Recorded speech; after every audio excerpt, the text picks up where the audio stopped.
So today I'm going to give a little talk about something that happens very often. I should have done this on a Sunday because there is some contextual spiritual part to it, but it's a Monday, we'll still go ahead and say it.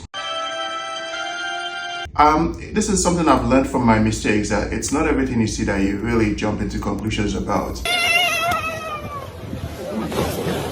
Today we're talking about GTD and we're calling it tumor mimicking pregnancy. I hear tumor mimicking pregnancy. Tumor mimicking pregnancy. And the person I'm talking to, you know what I am saying? If you are the one, put it on the live stream. The devil is a liar.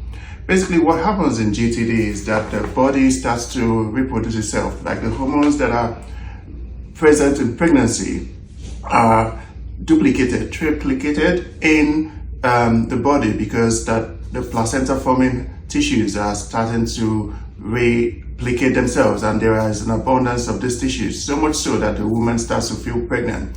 So it's something that I've been guilty of, that I assume that every swelling I see on the belly is a pregnancy. And I've gone the extra mile of being a clinician to even advise or say or suggest that there's an ongoing pregnancy.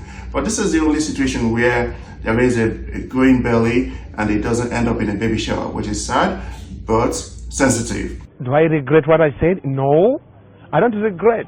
Neither would God regret. The tumors are replicating, is giving the belly that sensation of a growing mass, but it's not a baby, remember that. And there are pregnancy hormones obviously present. There's a loss of appetite, there's early morning nausea, there's all the classical signs that you see in a pregnancy. But remember, this lady is not pregnant. I'm coming down.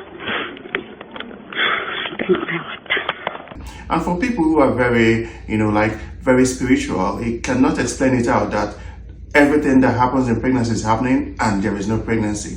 And this is usually something that catches off people who go for scans very late, or they leave it, or they never want to scan because obviously maybe they for cost saving purposes. And eventually they arrive at the scan and the technician says, oh, there's no baby I can see. It's utterly heartbreaking for any woman.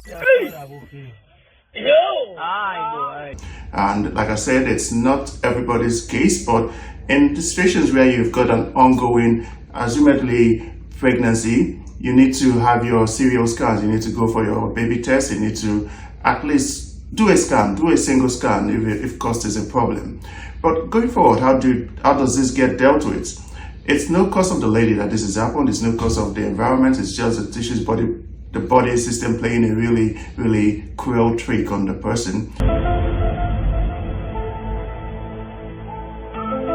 If you get your scans done and they find that you've got a GTD ongoing, you need to have a plan in place. Most times, depending on the size, they might have to do a surgery to take away the tumor. And it's unfortunate that if this is left to linger for too long, it might actually cost you the chances of getting pregnant naturally in the future. So do your early scans, right?